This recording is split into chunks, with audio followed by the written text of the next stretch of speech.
Inilah Injil suci menurut Yohanes.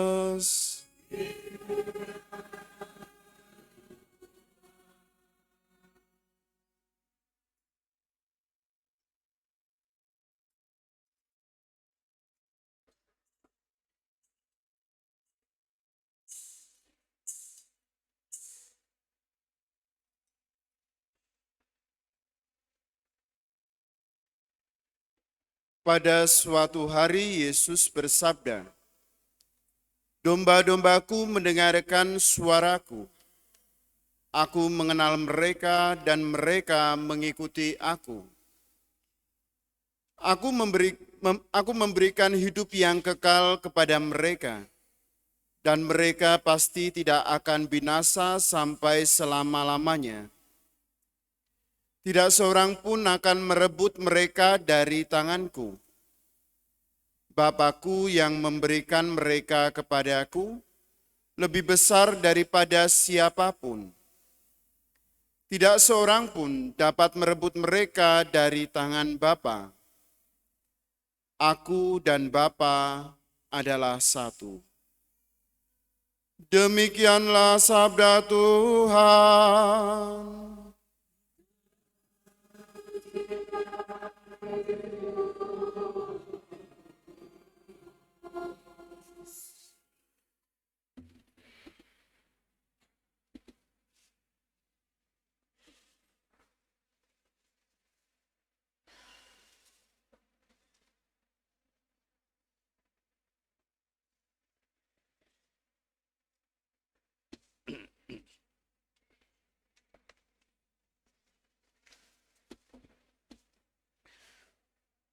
Saudara-saudari yang terkasih dalam Kristus Yesus,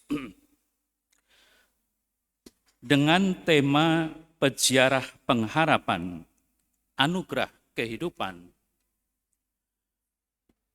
Bapa Suci itu mengharapkan supaya kita semua menjadi peziarah pengharapan sembari membagikan hidup dengan murah hati. Itu awal dari pesan Paus kepada kita semua. Dan menjadi peziarah pengharapan tidak lain menjadi peziarahan kasih dan pelayanan. Lalu, apa yang terjadi di hari panggilan ini? Apakah ini hanya menjadi panggilan khusus atau panggilan umum? Yang jelas, Bapak Paus dalam pesannya itu menyapa semua umat beriman, walaupun juga menekankan panggilan khusus. Nah, tentu saja dengan menekankan panggilan yang bersifat umum, maka beliau mengajak kita ingin menemukan dengan cara apapun dalam kehidupan kita sebagai orang beriman untuk membalas kasih yang pertama-tama diberikan Allah kepada kita. Karena apa? Panggilan kita itu adalah anugerah dari Allah. Nah, kalau panggilan itu anugerah, lalu bagaimana kita harus menanggapi? Bagaimana kita harus membalasnya? Itulah berbuat kasih kepada semua orang. Lalu dengan mengutip dokumen Evangelii Gaudium, Bapak Paus mengatakan semua dipanggil secara pribadi untuk mempersembahkan hidup bagi sesama. Nah, dari sini saudara-saudara yang terkasih dikatakan, beberapa orang mengenali jalan panggilan tertahbis atau hidup bakti. Kemudian juga sebagian orang atau bahkan kebanyakan terpanggil pada hidup pernikahan, membangun hidup berkeluarga.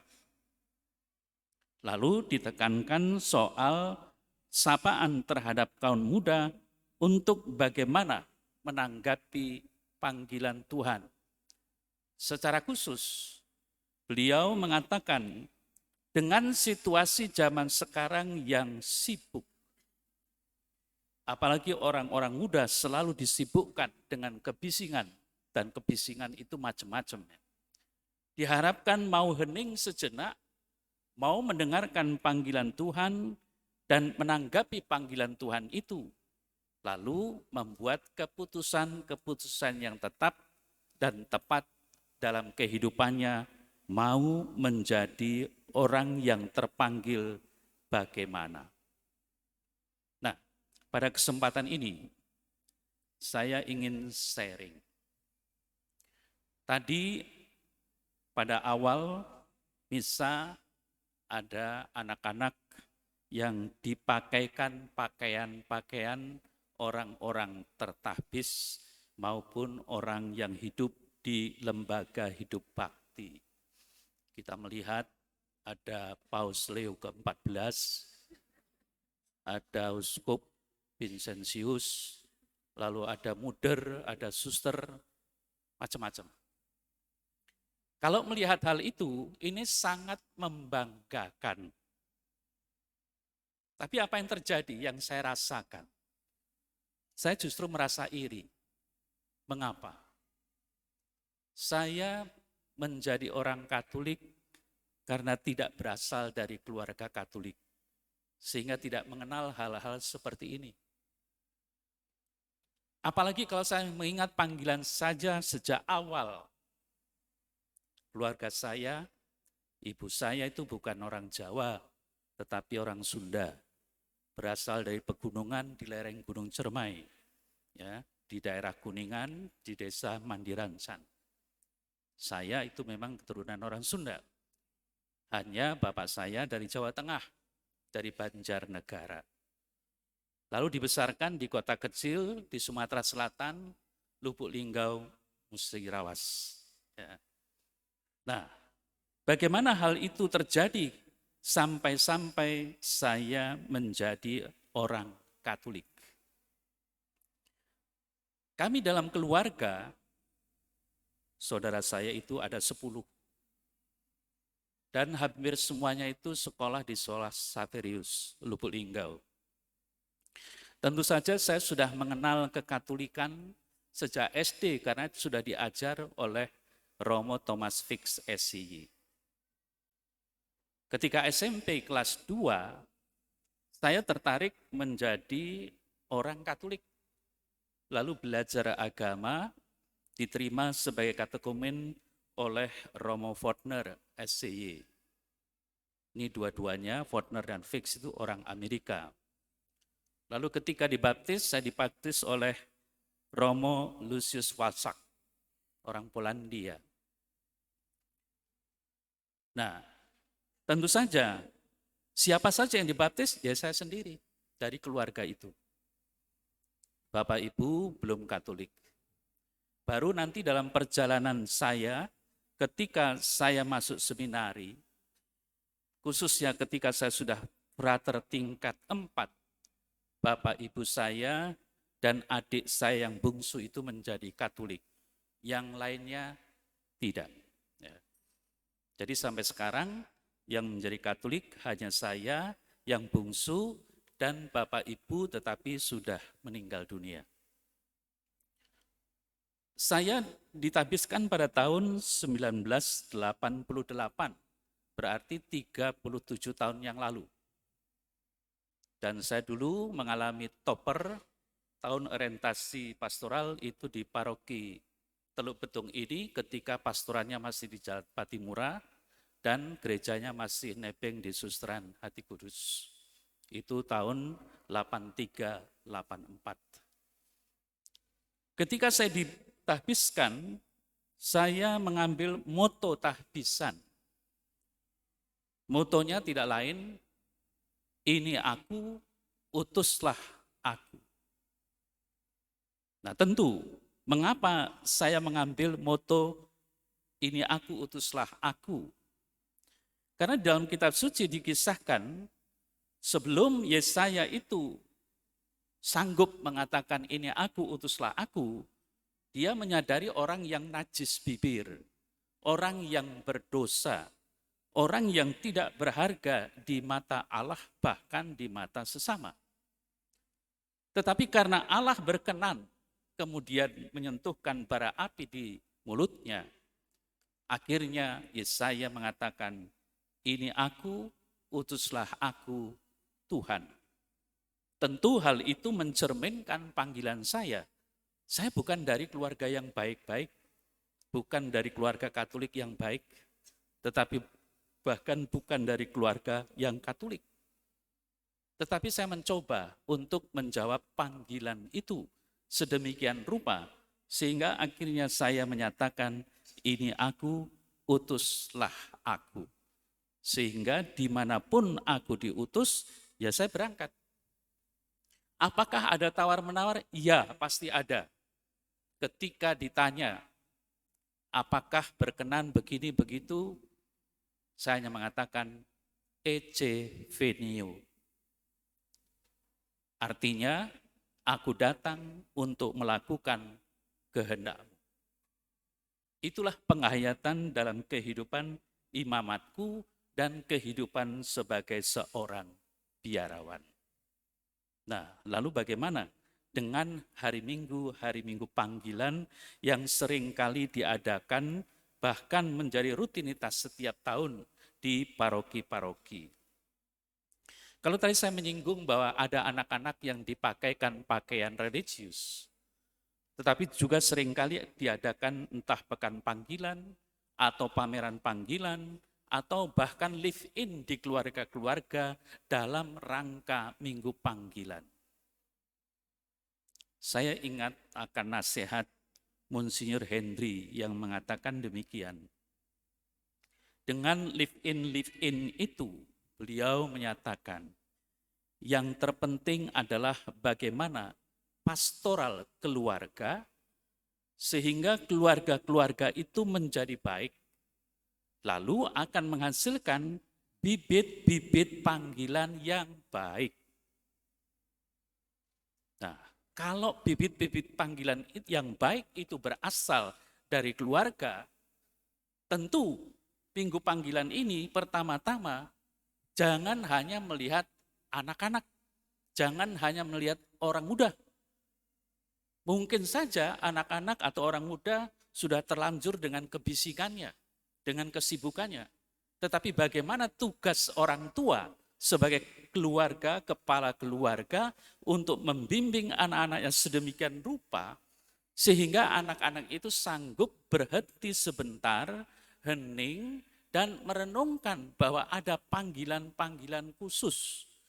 Apakah hal itu menjadi yang menarik dalam kehidupan mereka? Yang jelas, saudara-saudara yang terkasih, dalam kehidupan kita sebagai orang-orang Katolik atau di dalam gereja Katolik, bayangkanlah kalau tidak ada imam, berarti tidak ada ekaristi.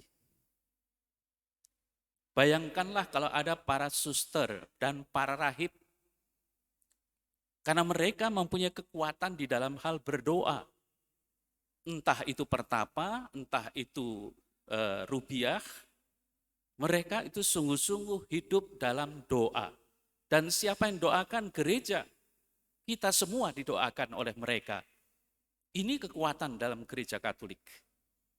Maka dengan demikian menjadi jelas bagi kita bahwa pentingnya panggilan khusus itu. Walaupun selalu dibuka oleh Bapak Paus dalam pesannya juga, bagaimana hidup berkeluarga. Karena semuanya itu menjadi peziarah pengharapan, peziarah yang dikatakan sembari menawarkan, membantu pelayanan di dalam kehidupan masyarakat.